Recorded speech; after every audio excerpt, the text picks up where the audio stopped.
Bonjour à tous, bienvenue sur la chaîne No Rocket Science. Aujourd'hui, je vais parler encore une fois de capteurs ultrasoniques. Toutefois, cette fois, il ne s'agira pas de parler de l'utilité des capteurs ultrasoniques pour ce type de robot capable d'éviter des obstacles. Il s'agira de parler de l'utilité des capteurs ultrasoniques dans l'automobile, c'est-à-dire dans un véhicule.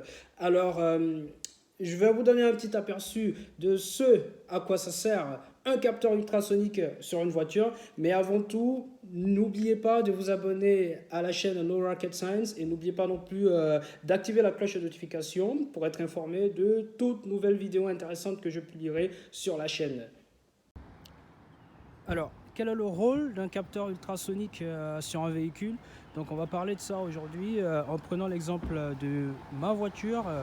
Donc une VW Sirocco de 2015 qui incorpore des capteurs ultrasoniques sur les côtés, donc derrière et devant, pour aider le chauffeur à se garer. Alors, donc là, nous sommes sur ma VW Sirocco. Donc nous voyons là un des capteurs ultrasoniques, on en a un deuxième là, donc à l'arrière, un troisième et un quatrième. Donc c'est un véhicule qui a 4 capteurs ultrasoniques derrière, donc pour aider au parking. Donc on va se mettre à l'avant du véhicule pour voir les capteurs qui sont imbriqués.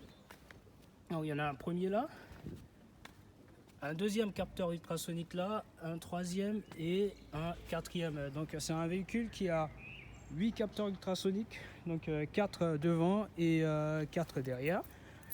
Et donc on va se mettre à l'intérieur du véhicule pour voir le fonctionnement du système d'aide au parking.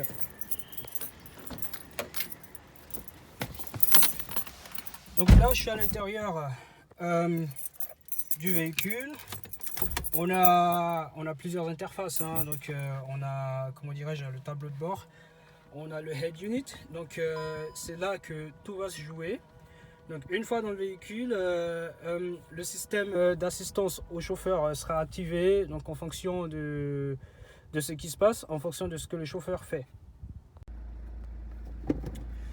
Ok, je vais chercher à me garer dans mon garage souterrain, et comme ça on verra bien l'impact dans la manœuvre de parking des capteurs ultrasoniques, donc des 8 capteurs ultrasoniques qui sont embarqués sur la Sirocco.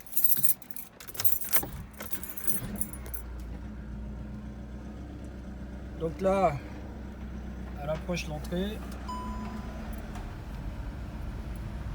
tout est parfait. Et là du coup, la place de parking se trouve entre les deux véhicules, donc le véhicule bleu clair et le véhicule pratiquement noir, donc entre la VW et la Opel qui sont là. Donc il est plus facile pour moi de me garer en marche arrière. Donc je vais me poser là, et là je commence ma manœuvre de marche arrière. Et là à l'écran sur mon head unit, donc sur mon interface homme-machine, j'ai un aperçu de mon véhicule dans son environnement. Donc en cas d'obstacle, je suis informé tout de suite et je suis assisté par des signaux sonores qui me disent là tout de suite qu'il y a un obstacle à gauche derrière au niveau des angles. Donc je vais essayer de rectifier le tir. Voilà, j'ai un véhicule devant moi. Donc l'obstacle, la distance entre mon véhicule et ce véhicule, et la Nissan devant est directement donnée sur mon interface homme-machine. Et là j'ajuste en fonction des obstacles qui se trouvent un peu autour. Voilà le positionnement de mon véhicule dans le petit espace qui m'est laissé. Et là, je suis assisté en temps réel par mon système. Et là, j'ai ajusté la position de mon véhicule, donc qui se gare tranquillement dans l'espace. Et là, je vois là qu'il y a un obstacle en fait derrière, au niveau de l'arrière de mon véhicule. Et donc là, je vais reculer avec prudence. Et là, je m'arrête. Donc, il y a une barre rouge qui indique l'obstacle derrière mon véhicule, voilà, qui se trouve à une distance relativement petite, et je vais découvrir l'objet qui se trouve derrière mon véhicule. Donc à partir de là, à partir de cette interface homme-machine, j'ai pas besoin de regarder dans mon rétroviseur, et même dans mes rétroviseurs, je ne vois pas les objets, ou je ne vois pas l'objet qui est situé derrière mon véhicule en fait. Donc voilà, les capteurs ultrasoniques embarqués derrière le véhicule me permettent de finalement voir qu'il y a un obstacle derrière. Et le rétroviseur, qu'il soit externe ou le rétroviseur interne, ne me permet pas de visualiser, de voir l'obstacle qui se trouve derrière. Alors je vais découvrir en fait ce qui se trouve derrière. Bon, en fait je le sais, hein, c'est juste que vous ne le savez pas. Et voilà, j'ai mon vélo qui se trouve derrière, et une petite box. Et voilà, nous voyons bien que la distance entre le vélo et le véhicule est assez petite. Et grâce à mes capteurs ultrasoniques, grâce au parc pilote, je peux me garer en toute précision, avec précision, tout en évitant toute collision avec les objets qui se trouvent autour du véhicule. Donc finalement, voilà, j'ai le véhicule qui est normalement garé, donc sans problème entre le véhicule noir et le véhicule bleu. Alors là, nous avons pu comprendre le rôle essentiel, le rôle crucial que jouent les capteurs ultrasoniques dans le fonctionnement du parc pilote, donc, qui est le système d'assistance au chauffeur pendant la manœuvre de parking. Donc il est temps de comprendre le processus physique et scientifique qui se cache derrière. Alors, comment fonctionne un capteur ultrasonique? Ici, nous avons un exemple représentant une voiture dans son environnement, avec un certain nombre d'obstacles de part et autre du véhicule, donc, qui embarque 4 capteurs ultrasoniques à l'avant et 4 capteurs ultrasoniques à l'arrière, donc dans le même cas que ma VW Sirocco. Alors, nous avons les obstacles qui sont de part et autre. Donc, chaque capteur va dans ce cas émettre une onde, donc une onde sonore, qui en cas d'obstacle, donc si l'onde par exemple bute sur un obstacle, elle sera réfléchie sur le récepteur du capteur ultrasonique. Donc c'est un processus qui se passe sur chaque capteur. Donc là, dans ce cas, on a 4 capteurs à l'avant, 4 capteurs à l'arrière. Et il est très important aussi de noter que la distance entre chaque capteur ne doit pas impacter la qualité de l'onde sonore émise et réfléchie. Donc ici, il faut avoir une certaine forme de compatibilité entre les ondes sonores. On a l'habitude de parler de compatibilité électromagnétique.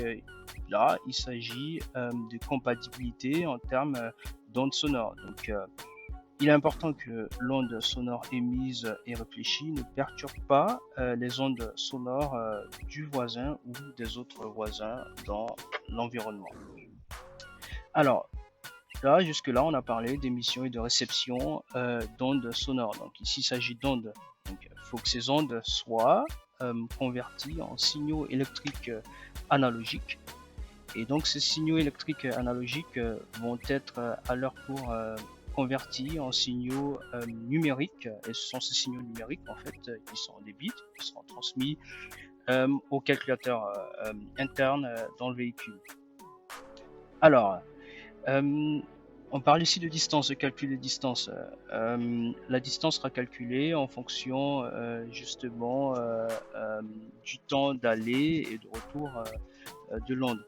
Donc pour le calcul de distance localement sur le capteur, il faudra avoir des microcontrôleurs, donc un microcontrôleur embarqué dans chaque capteur ou un FPGA qui lui aura qui va jouer le rôle de calcul de cette distance. Il est important de noter aussi que le microcontrôleur ou le FPGA ou peut-être le DSP, donc le Digital Signal Processing, qui est aussi comme un microcontrôleur, aura aussi pour rôle d'initier l'envoi de l'onde sonore par le capteur, donc par l'émetteur embarqué sur le capteur.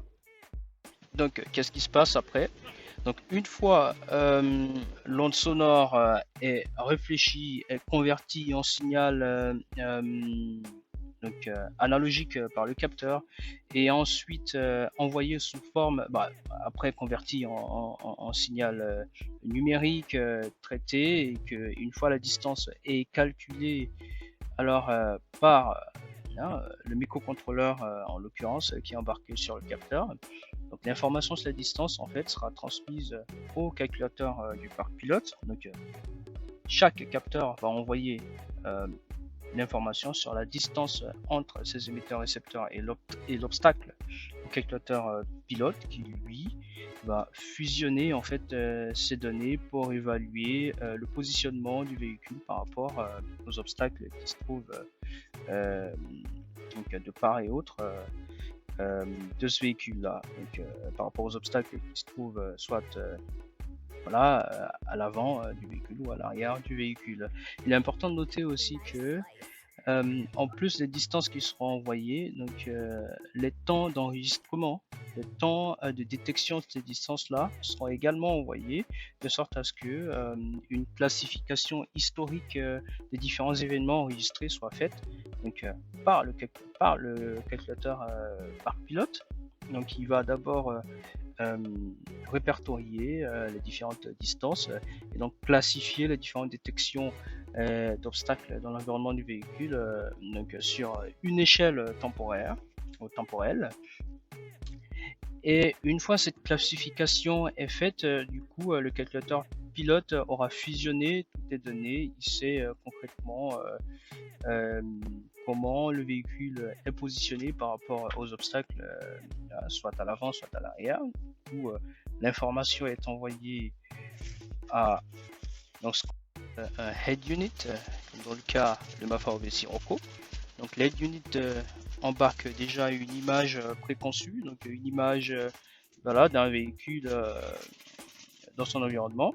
Et donc en fonction des distances détectées, donc interprétées par le calculateur pilote, le head unit va ajouter sur l'image des barres soit orange soit rouge en fonction en fait de la distance entre le véhicule et l'obstacle. Donc c'est ainsi que le chauffeur sera notifié en temps réel sur le positionnement de son véhicule dans son environnement. Donc il saura en fait à quelle distance se trouve son véhicule par rapport aux obstacles.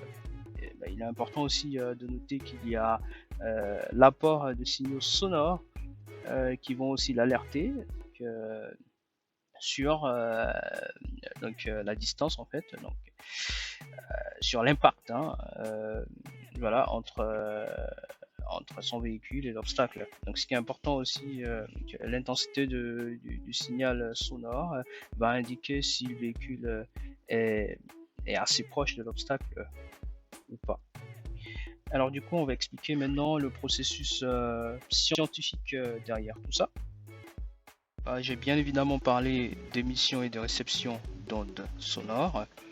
Et donc on a un émetteur et un récepteur sur chaque capteur ultrasonique. Donc l'onde émise est représentée en rouge ici. Elle sera donc réfléchie par l'obstacle. Et donc il y aura une onde réfléchie qui est représentée en vert. Alors, l'onde émise est initiée par une impulsion. Donc c'est le microcontrôleur qui va envoyer l'impulsion. Dans cet exemple, on a affaire à une impulsion de 10 microsecondes, mais il est possible d'avoir des impulsions plus larges ou plus fines. Donc ça dépend des exigences en fait de tout le système qui fonctionne. Mais bon, là on prend le cas d'une impulsion de 10 microsecondes. Donc cette impulsion là va engendrer l'émission d'une rafale de signaux en fait.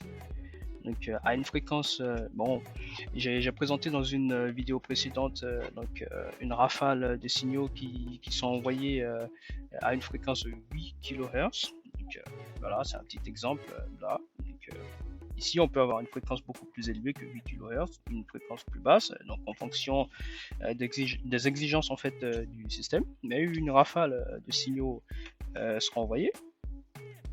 Donc là, on a le signal sonore qui sera émis, donc cette rafale là est représentable par un signal sonore qui sera émis.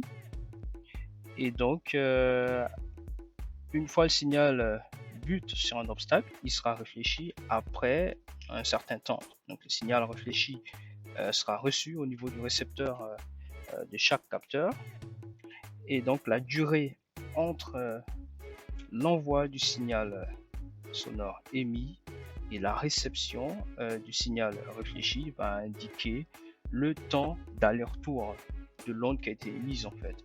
Donc ce temps-là représente la durée ou représente en quelque sorte la durée de l'écho. Donc là on a le signal d'écho en fait qui va être construit au niveau du capteur ultrasonique, et c'est un signal rectangle qui a une certaine largeur, et donc la largeur de ce signal là est proportionnelle à la durée en fait d'aller-retour de l'onde sonore. Alors on va voir l'arithmétique qui nous permet de calculer donc la distance entre le capteur et l'obstacle. Donc arithmétique relativement simple. Là on a affaire ici à une formule de physique qui est relativement simple, qui stipule que la distance est égale à la vitesse fois le temps. Alors on va utiliser cette formule là et l'appliquer dans ce cas précis. Donc on aura une distance qui est égale à la vitesse du son. Il s'agit de signaux sonores qui sont envoyés fois le temps d'aller de l'onde et le temps de retour de l'onde.